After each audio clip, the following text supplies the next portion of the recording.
It's 8:45. This is the Sri Lanka Broadcasting Corporation. The news edited by J. Yogaraj, read by Soundithavam.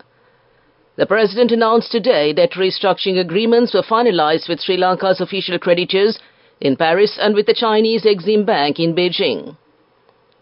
The President also said that he has accepted the challenge unconditionally when some people proposed various conditions to rescue the country from its economic abyss. The President noted that as the country's economic conditions improved, relief was provided to the people. Sri Lanka reaches the final debt restructuring agreement with creditors. Sri Lanka signs debt treatment agreement with China's Exim Bank. Foreign Minister Ali Sabri to visit Japan. The discussion on restructuring process of the Ceylon Petroleum Corporation was held yesterday. News overseas. Zelensky replaces the commander of the Ukrainian armed forces. In sports, Mahela resigns as consultant coach. President Ranil Wickremesinghe announced that today debt restructuring agreements were finalized with Sri Lanka's official creditors in Paris and with the Chinese Exim Bank in Beijing. He emphasized that this development is a significant milestone, bringing good news to all who cherish the country. The President made these comments while addressing the nation today. President Wickremesinghe announced that debt restructuring agreements will postpone all bilateral loan payments to foreign countries until 2028. Additionally, Sri Lanka will have until 2043 to repay these loans on concessional terms. The President highlighted that in 2022, Sri Lanka allocated 9.2% of its GDP to foreign debt payments. However, with ongoing efforts, this percentage is expected to decrease to less than 4.5% between 2027 and 2032, reflecting significant fiscal improvement. The President further said relief programs are carried out without making any damage to the economic recovery of the country. The volume of relief programs to the general public will be increased in the future. The country is on the right path of economic recovery. The government is able to generate additional income through the 2023 budget proposals for the first time after 1977. This has been successful due to an effective tax policy implemented by the government. The government is able to implement effective economic policies for the economic revival.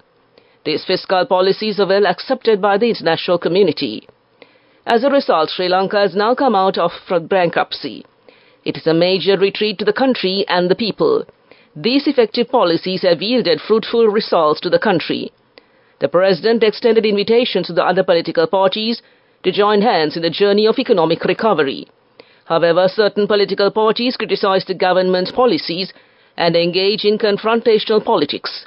Some political parties who refrained to undertake the country 2 years ago have lined up now to take over the country.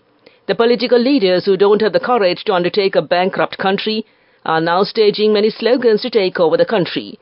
The people of this country will now understand the reality and the ground situation. President Ranil Wickremesinghe also stated that while a few are trying to disrupt the country's progress, they will one day have to face shame before their children for betraying the nation. The President also noted that as the country's economic conditions improved, relief was provided to the people. President Wickremesinghe also said that he has accepted the challenge unconditionally when some people proposed various conditions to rescue the country from its economic abyss. The President expressed confidence in his ability to rebuild the economy through his experience, planned policies, commitment and capacity to garner international support.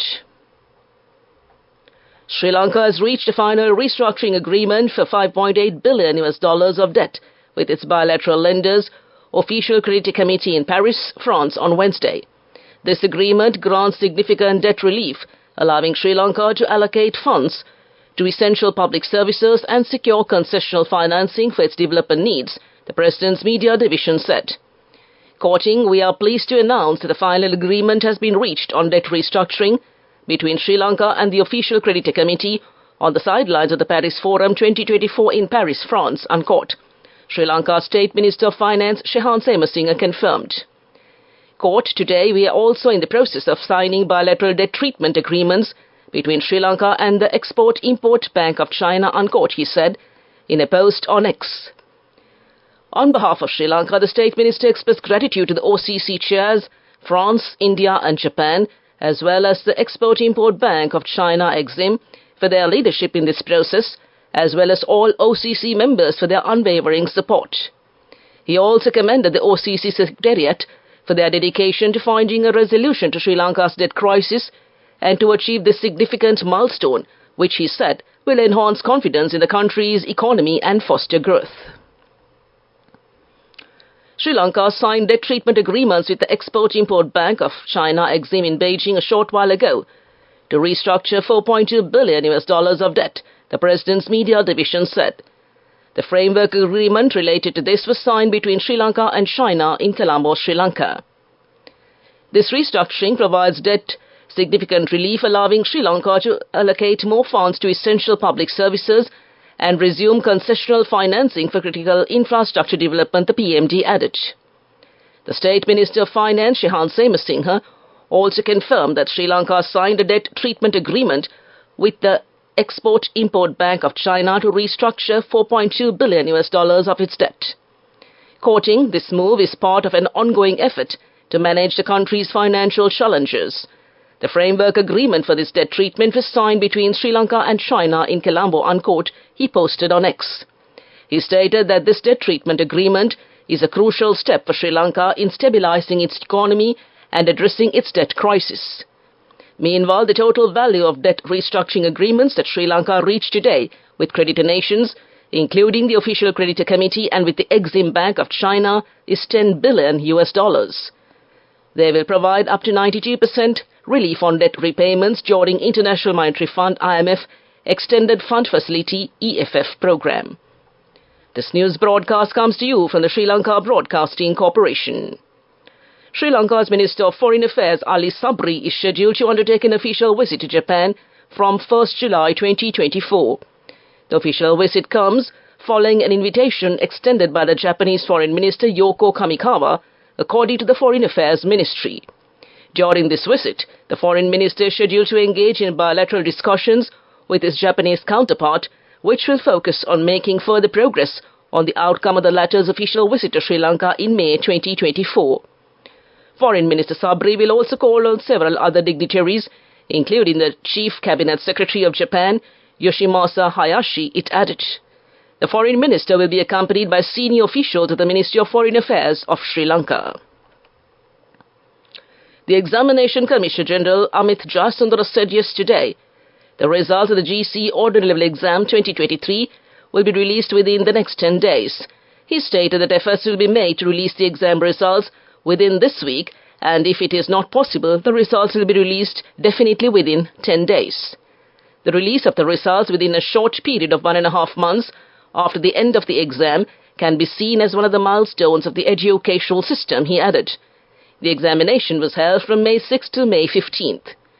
This year, 452,979 candidates appeared for the exam, with 387,648 school applicants and 65,331 private applicants. That concludes local news. The main news story is brought to you by Sinhala Vedamahatmya. The discussion on restructuring process of the Ceylon Petroleum Corporation was held yesterday. Attention was focused on establishing another government entity for oil refinery activities. The main objective is to attract more foreign investments to upgrade the quality of the oil. The discussion also focused on digitization of the Petroleum Corporation and new salary scale for the employees of the corporation.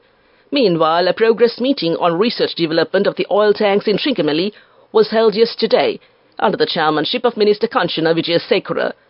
A resolution was presented at this meeting with regard to examining 61 tanks in Trincomalee and came to you in the main news story. The main news story was brought to you by Sinhala Vedamahatmya. Moving on to Watchlight. The Marine Forecasting Division of the National Meteorological Centre has issued an advisory of rough seas and strong winds. Therefore, the naval and fishing communities are requested to be vigilant in this regard, and that came to you in Watchlight. Coming up, World News.